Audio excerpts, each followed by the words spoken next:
అమ్మవారికి నైవేద్యం పెట్టాకే వెళ్ళు. నేను ట్రస్టీ గారితో ప్లేట్ల కలెక్షన్ గురించి మాట్లాడి వెంటనే వచ్చేస్తాను. ఎక్కువ మంత్రాలు చదవకుండా త్వరగా కానీ గురువారం జీడిపప్పు కదలకుండా నైవేద్యం పెట్టు. తినమ్మా తిను. నేను వేద పాఠశాల తెల్లాలి. ఆలస్యమైతే మాస్టర్ గారు కొట్టారు. తినమ్మా తిను. మా అమ్మవు కదా, తొందరగా రామ్మా. త్వరగా వచ్చి తినకపోతే నేను ఇవాళంతా భోజనం చేయను.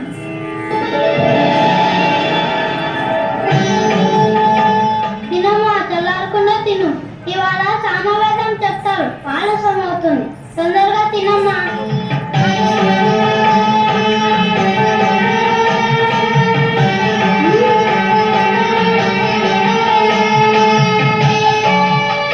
బాగుందా?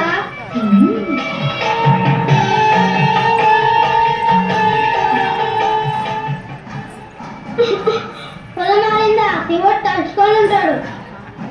నేను దిష్టి తీస్తాను.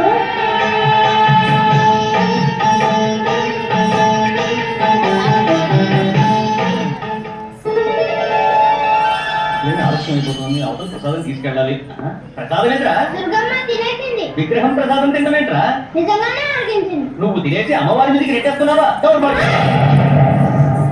ఏంటమ్మా నన్ను నవ్వుతూ చూస్తున్నావు? కొడుతుంటే తిన్నానని చెప్పు.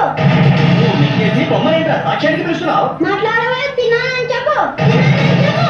నేను తినేసా అంటున్నారు. నువ్వు తిన్నావని చెప్పు. వచ్చి చెప్పకపోతే నేను వేల మానేసి జంజం తీసేస్తాను. చెప్పు. ఒరే, అమ్మని పులిహోర పెట్టి చెయ్యి కడగడం మర్చిపోయావేరా?